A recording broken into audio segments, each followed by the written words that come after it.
देखिए, effective communication के 4 pillar होते हैं, जिनमें से एक होता है रैपो बिल्डिंग। एंड ये चीज जो है रैपो बिल्डिंग, आप सुन लेंगे पढ़ लेंगे, ऐसे नहीं आती rapport building. Rapport building is all about practice. तो ये चीज जो है फादर ने हमसे प्रैक्टिस कराई। अक्सर बहन भाइयों के साथ ही आगे बिठा देते कि चलो अब आपने रैपो बिल्डिंग करनी है, एंड डेली लाइफ में प्रैक्टिस करवाते हैं। कम्युनिकेशन फ्यूचर स्किल है, फ्यूचर सॉफ्ट स्किल है जो आना इंतहाई जरूरी है। एंड ये मैं नहीं कह रही, आज रिसर्चेस कह रही हैं।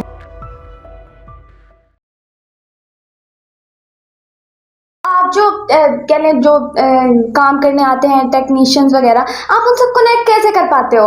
आप गपशप कैसे लड़ा पाते हो? आपके और उनके एज में काफ़ी फ़र्क है। उनके जो है लाइक काफ़ी ज़्यादा फ़र्क है, एंड वो बड़े हैं बहुत उम्र के हवाले से आपसे। तो आप क्यों कैसे कनेक्ट कर पाते हो? हालांकि प्रोफेशन एंड तबके में वो जो है कह ले तबका हो गया, एंड एज स्पेशली एज के अंदर आपसे काफ़ी बड़े हैं, ये पॉसिबल कैसे है?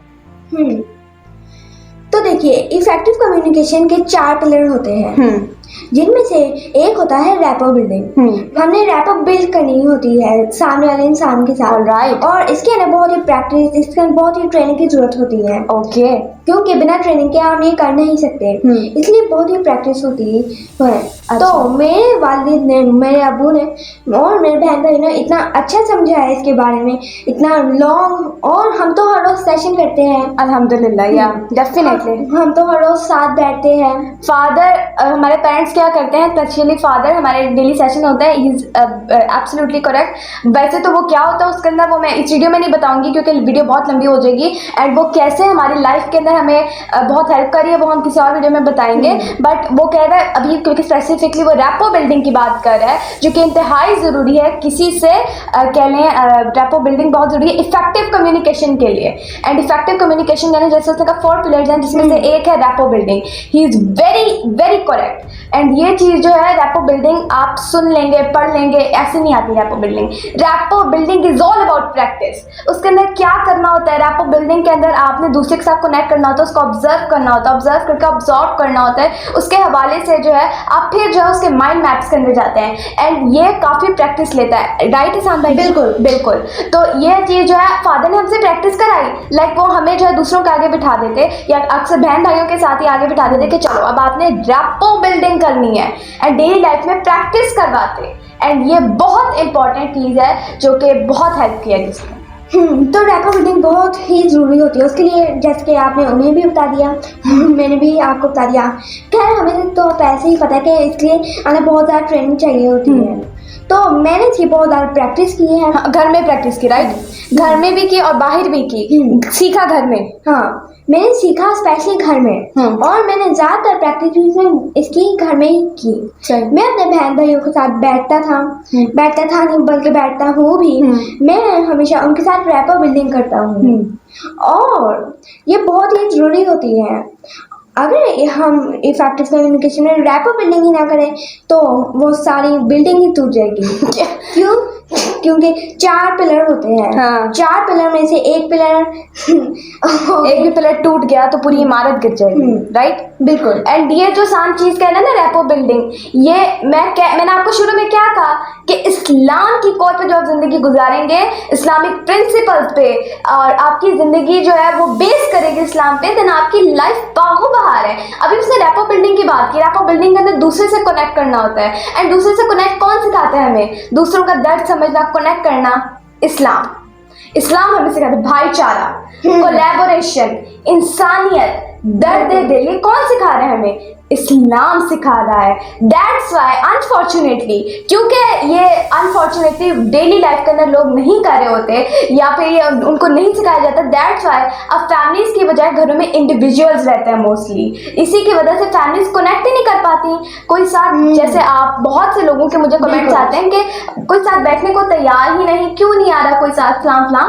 तो वो इसलिए नहीं आ रहा क्योंकि वो जो कोर में चीज जानी थी ना, जो एक बच्चे की जड़ में जानी थी चीज, जिसके अंदर से कोलैबोरेशन, भाईचारा, मोहब्बत से बैठना, इज्जत करना, छोटों पे प्यार करना, शफकत करना सीखना था ना, वो जो चीज़ है वही एजेस निकल जाती हैं, जिसके बाद जो है अनफॉर्चुनेटली फिर लाइफ ने तो रिस्पॉन्स करना होता है। लाइफ तो अपने फ्लो में चलती है, फिर आपकी कैपेबिलिटीज, आपकी एबिलिटीज उस लेवल के ऊपर जो है जहाँ होती है वहाँ वैसे आप रिस्पॉन्ड करते हो। दैट्स वाई इसी वजह से जो है हम बहुत से लोग इमोशनली निगलेक्टेड हैं, डिप्राइव्ड हैं। एंड यही बात हसन साहब कर रहे हैं कि रैपो बिल्डिंग, अब ये neuro linguistic programming mind sciences के अंदर चले गए हैं। He is talking about rapport building. Effective communication के लिए क्या जरूरी है? रैपो बिल्डिंग जरूरी है। एंड ये चीज़ जो है हमें इस्लाम से मिलती है। एंड यही मैंने अपने पेरेंट्स को देखा कि वो रैपो बिल्ड करते हैं। आई नो कि अब रैपो बिल्डिंग क्या होती है, इसके से आपको जानना चाहेंगे डेफिनेटली, वो आने वाली वीडियोस के अंदर आपको बताएंगे। लेकिन रैपो बिल्डिंग इफेक्टिव कम्युनिकेशन के लिए इंतहाई ज़रूरी चीज़ है। अभी ये वीडियो बहुत लंबी हो जाएगी, इसीलिए मैं चाहूँगी कि हसन साहब कंटिन्यू करें। तो ये रैपो बिल्डिंग तो बहुत ही जरूरी है। बिल्कुल। तो मैंने तो उन्होंने मुझे सिखाई नहीं, बल्कि मैं तो अपने अर्ली एज से भी यही देखा कि वो अपने जिससे मिलते हैं, वो चाहे छोटा हो या उनसे बड़ा हो, वो किसी भी तबके का हो, वो चाहे उनके प्रोफेशन से ना मिलता हो, वो फिर भी रैपो बिल्डिंग करके उसका दिल जीत लेते हैं या फिर डिजायर्ड आउटकम अचीव कर लेते हैं। राइट, बिल्कुल। और यही वो चीज़ है, कम्युनिकेशन फ्यूचर स्किल है, फ्यूचर सॉफ्ट स्किल है जो आना इंतहाई ज़रूरी है। एंड ये मैं नहीं कह रही, आज रिसर्चेस कह रही हैं। Please continue. तो ये तो मैंने आपको रैपो के बारे में बता दिया। तो ये तो मैंने आपको 4 पिलर में से एक पिलर बता दिया। बाकी 3 पिलर में आपको ये 4 पिलर में आपको आने वाली वीडियो में मजीद एक्सप्लेन करूंगा। अभी मैं चाहता हूँ दूसरा जी। कम्युनिकेशन बहुत ही अहम है, और जो हमारा बिजनेस होता है वो 75% बेस ही इस पे कर रहा होता है, कम्युनिकेशन पे। क्योंकि हमारी डीलिंग में हम जब भी किसी से बात कर रहे हो, डीलिंग कर रहे होते हैं, या फिर हमने फोन कॉल्स करने होते हैं, या तो कॉलिंग, वार्म कॉलिंग, मार्केटिंग करनी होती है, तो कम्युनिकेशन में एक बहुत ही अहम पार्ट आता है। Exactly communication, negotiation. उसके बाद एक और बहुत ही अहम है, वो है इन्फ्लुएंसिंग।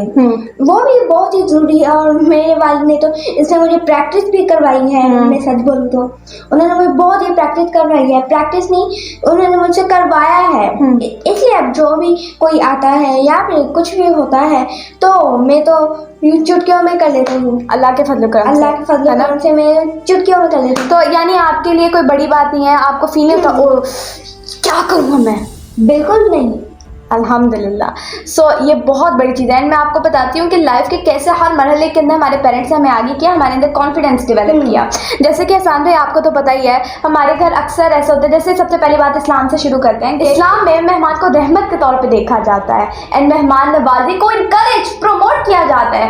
एंड ये चीज़ हमें नबी पाक सल्लल्लाहु अलैहि वसल्लम की ज़िंदगी से जो है देखने को मिलती है कि उन्होंने अपनी ज़िंदगी भर जो है मेहमान नवाजी की और करते भी हैं, और वो जो है ये हमें उनसे सीखने को मिलता है। एंड ये जो है ऑब्वियसली जब उन्होंने ये कर दिया इतनी मुबारक चीज़, तो हमारे लिए तो फ़र्ज होगी। तो वही चीज़ अब मैं अगर अपने बचपन से लेके चलूँ या हसन के अपने शुरू से लेके चलूँ, या भी क्या होता है कि हमारे घर अल्हम्दुलिल्लाह अल्लाह ताला के फजल करम से मेहमान आते हैं। एंड मेहमान आते हैं ना, तो क्या होता है, मैंने कभी अपने पेरेंट्स को, कभी अपनी ना मदर को ना फादर को ऐसे देखा है कि मेहमान आ गए, अब क्या, अब नेवर। ये चीज़ आती है, अल्लाह माफ़ करे, दैट्स तो हम अल्लाह के कानून के खिलाफ जा रहे हैं। अल्लाह कह रहे हैं मेहमान नेमत है, रहमत है, और मेहमान आने से जो है बहुत सी चीज़ें जो होती हैं, एंड बहुत सी, अभी मैं इसके ऊपर प्रॉपर नहीं करने वाली है क्योंकि ये वीडियो बहुत लंबी हो जाएगी।